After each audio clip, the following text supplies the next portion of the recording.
ಮಾಜಿ ಸಚಿವ ಬಿ ಶ್ರೀರಾಮುಲು ನಡೆಗೆ ಸ್ವಪಕ್ಷದವರಿಂದಲೇ ವಿರೋಧ ವ್ಯಕ್ತವಾಗ್ತಾ ಇದೆ. ಬಿ ಶ್ರೀರಾಮುಲು ನಡೆಗೆ ಸ್ವಪಕ್ಷದವರಿಂದಲೇ ವಿರೋಧ ವ್ಯಕ್ತವಾಗ್ತಾ ಇದೆ. ಮುಂದೆ ಕೂಡ್ಲಿಗಿ ಕ್ಷೇತ್ರದಲ್ಲಿ ಸ್ಪರ್ಧೆಗೆ ಶ್ರೀರಾಮುಲು ತಯಾರಿಯನ್ನ ನಡೆಸ್ತಾ ಇದ್ದಾರೆ. ಕ್ಷೇತ್ರ ಬದಲಾವಣೆಗೆ ಸ್ಥಳೀಯ ನಾಯಕರಿಂದಲೇ ನಕಾರ ವ್ಯಕ್ತವಾಗ್ತಾ ಇದೆ. ಕೂಡ್ಲಿಗಿಯತ್ತ ಮುಖ ಮಾಡಿದ್ದಕ್ಕೆ ರಾಮುಲುಗೆ ವಿರೋಧ ಈಗಲೇ ವ್ಯಕ್ತವಾಗ್ತಾ ಇದೆ. ಸ್ಥಳೀಯ ಮುಖಂಡರಿಂದಲೇ ರಾಮುಲು ಸ್ಪರ್ಧೆಗೆ ಅಪಸ್ವರ ಈಗ ಕೇಳಿ ಬರ್ತಾ ಇದೆ. ಈ ಬಗ್ಗೆ ಬಂಗಾರು ಹನುಮಂತು ನೇತೃತ್ವದಲ್ಲಿ ರಹಸ್ಯ ಸಭೆಯನ್ನ ಕೂಡ ನಡೆಸಲಾಗಿದೆ. ಸ್ಥಳೀಯರನ್ನ ಬೆಳೆಸಿ ಟಿಕೆಟ್ ಕೊಡಿಸೋಣ ಅಂತ ಚರ್ಚೆ ನಡೆಸಲಾಗ್ತಾ ಇದೆ. ಲೋಕಲೈಟ್ ಯಾರಾದರೂ ಇದ್ರೆ ಅವ್ರನ್ನ ನಾವು ಬೆಳೆಸೋಣ, ಅವ್ರಿಗೆ ಟಿಕೆಟ್ ಕೊಡಿಸೋಣ ಅನ್ನೋ ಚರ್ಚೆ ಈಗ ತೆರೆಮರೆಯಲ್ಲಿ ಆಗ್ತಾ ಇದೆ. ರಾಮುಲು ನಡೆಗೆ ಸ್ವಪಕ್ಷದವರಿಂದಲೇ ಈಗ ನಕಾರ ವ್ಯಕ್ತವಾಗ್ತಾ ಇದೆ. ಮೊಳಕಾಲ್ಮೂರು ಆಯಿತು, ಬಳ್ಳಾರಿ ಗ್ರಾಮಾಂತರ ಆಯಿತು, ಈಗ ಕೂಡ್ಲಿಗಿಯತ್ತ ರಾಮುಲು ಚಿತ್ತ. ಎರಡು ಚುನಾವಣೆಯಲ್ಲಿ ಸತತ ಸೋಲನ್ನ ಅನುಭವಿಸಿದ್ದಾರೆ ಬಿ ಶ್ರೀರಾಮುಲು.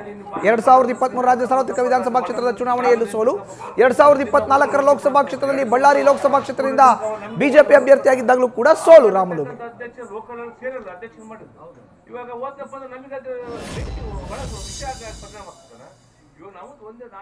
ಹೆಚ್ಚಿನ ಮಾಹಿತಿ ನೀಡುತ್ತಾರೆ ನಮ್ಮ ಪ್ರತಿನಿಧಿ ಗಣಪತಿ. ನೇರ ಸಂಪರ್ಕಕ್ಕೆ ಜಾಯಿನ್ ಆಗಿದ್ದಾರೆ. ಗಣಪತಿ, ರಾಮುಲು ನಡೆಗೆ ಸ್ವಪಕ್ಷದಿಂದಲೇ ಅಪಸ್ವರ ಕೇಳಿ ಬರ್ತಾರೋ ಅಂತದ್ದು. ಲೋಕಲ್ ಅಲ್ಲಿ ಇರುವಂತ ಒಬ್ಬ ಲೀಡರ್ನ ಬೆಳೆಸೋಣ, ಅವ್ರಿಗೆ ಟಿಕೆಟ್ ಕೊಡೋಣ ಅನ್ನೋ ಚರ್ಚೆ, ಅದರಲ್ಲೂ ಬಂಗಾರು ಹನುಮಂತು ನೇತೃತ್ವದಲ್ಲಿ. ಮಧುಸೂದನ್, ಖಂಡಿತ. ಯಾಕಂತಂದ್ರೆ ಬಳ್ಳಾರಿಯ ರಾಜಕಾರಣನೇ ಹಾಗೆ, ಒಂದಷ್ಟು ನಾಯಕರು ಬೆಳೆಯೋಕೆ ಇನ್ನೊಂದಷ್ಟು ನಾಯಕರ ಮೇಲೆ ಆರೋಪಗಳಿರುತ್ತೆ, ಪ್ರತ್ಯಾರೋಪಗಳು ಕೂಡ ಇರುತ್ತೆ. ಇಲ್ಲಿ ವಿಶೇಷವಾಗಿ ಗಮನಿಸಿರುವಂತದ್ದು ರಾಮುಲು ಅವರು ಈಗಾಗಲೇ ಹೈಲೈಟ್ ಆಗ್ತಿರುವಂತದ್ದು ಕಾರಣ ಇಷ್ಟೇನೆ. ಸಂಡೂರು ಚುನಾವಣೆಯಲ್ಲಿ ಸೋಲಿನ ಜವಾಬ್ದಾರಿ ಯಾವ ನಾಯಕ ಹೊರಬೇಕು ಅಂತ ಒಂದಷ್ಟು ಚರ್ಚೆ ಆದಾಗ ನಿನ್ನೆ ಕೋರ್ ಕಮಿಟಿ ಸಭೆಯಲ್ಲಿ ರಾಧಾಮೋಹನ್ ದಾಸ್ ಅಗರ್ವಾಲ್ ಅವರು ಒಂದಷ್ಟು ತರಾಟೆಯನ್ನು ತೆಗೆದುಕೊಳ್ತಾರೆ. ಈ ಹಿನ್ನೆಲೆಯಲ್ಲಿ ಒಂದಷ್ಟು ಚರ್ಚೆ ಆದರೆ ಇನ್ನು ಮತ್ತೊಂದು ಚರ್ಚೆ ವಿಶೇಷವಾಗಿ ಅದೇ ಕೂಡ್ಲಿಗಿ ಕ್ಷೇತ್ರದಲ್ಲಿ ಒಂದಷ್ಟು ಬಿಜೆಪಿ ನಾಯಕರು ಒಂದು ರಹಸ್ಯ ಸಭೆ ನಡೆಸ್ತಾರೆ. ಬಿಜೆಪಿಯ ಎಸ್ಟಿ ಮೋರ್ಚಾದ ಅಧ್ಯಕ್ಷರಾದಂತಹ ಬಂಗಾರು ಹನುಮಂತು ಅವರು ಅವರ ನೇತೃತ್ವದಲ್ಲಿ ಒಂದು ಸಭೆ ನಡೆಯುತ್ತೆ. ಒಂದಷ್ಟು ಪ್ರಮುಖ ನಿರ್ಧಾರಗಳನ್ನು ಆ ಸಭೆಯಲ್ಲಿ ಆಗುತ್ತೆ. ಅಂದ್ರೆ ಅಲ್ಲಿ ಪ್ರಮುಖವಾಗಿ ಏನಾಗುತ್ತೆ ಅಂದ್ರೆ ಶ್ರೀರಾಮುಲು ಅವರ ವಿರುದ್ಧವಾಗಿ ಒಂದಷ್ಟು ಚರ್ಚೆ ಕೂಡ ನಡೆಯುತ್ತೆ. ಅಂದ್ರೆ ಕೂಡ್ಲಿಗಿ ಕ್ಷೇತ್ರದ ಮೇಲೆ ಕಣ್ಣಿಟ್ಟಿರುವಂತಹ ರಾಮುಲು ಅವರು ಪುನಃ ಅದೇ ಕ್ಷೇತ್ರದಿಂದ ಸ್ಪರ್ಧಿಸುವಂತಹ ಸಾಧ್ಯತೆಗಳಿರುತ್ತೆ. ಪುನಃ ನನಗೆ ಅದೇ ಕ್ಷೇತ್ರ ಬೇಕು ಅನ್ನೋ ಒಂದಷ್ಟು ಲೆಕ್ಕಾಚಾರಗಳು ಕೂಡ ಇರುತ್ತೆ. ಈ ನಿಟ್ಟಿನಲ್ಲಿ 2023ರಲ್ಲೂ ಕೂಡ ಅವರು ಆ ಕ್ಷೇತ್ರದಿಂದ ಸ್ಪರ್ಧೆ ಮಾಡಿ ಸೋತಿದ್ದಾರೆ. ಅಲ್ಲೂ ಕೂಡ ನನಗೆ ಟಿಕೆಟ್ ಅನ್ನು ತಪ್ಪಿಸಿದ್ದಾರೆ ಅನ್ನೋ ಒಂದಷ್ಟು ಆರೋಪವನ್ನ ಈ ರಹಸ್ಯ ಸಭೆಯಲ್ಲಿ ಬಂಗಾರು ಹನುಮಂತಯ್ಯವರು ಮಾಡ್ತಾರೆ. ಅಂದ್ರೆ ಇದು ಲೋಕಲೈಟ್ಸ್ ನಲ್ಲಿ ನಡೆದಂತ ಒಂದಷ್ಟು ಅಂದ್ರೆ ಲೋಕಲ್ ಆಗಿ ಬಿಜೆಪಿ ನಾಯಕರು ಮಾಡಿದಂತ ಸಭೆಯಲ್ಲಿ ಆದಂತ ಚರ್ಚೆ ಆಗಿರುತ್ತೆ.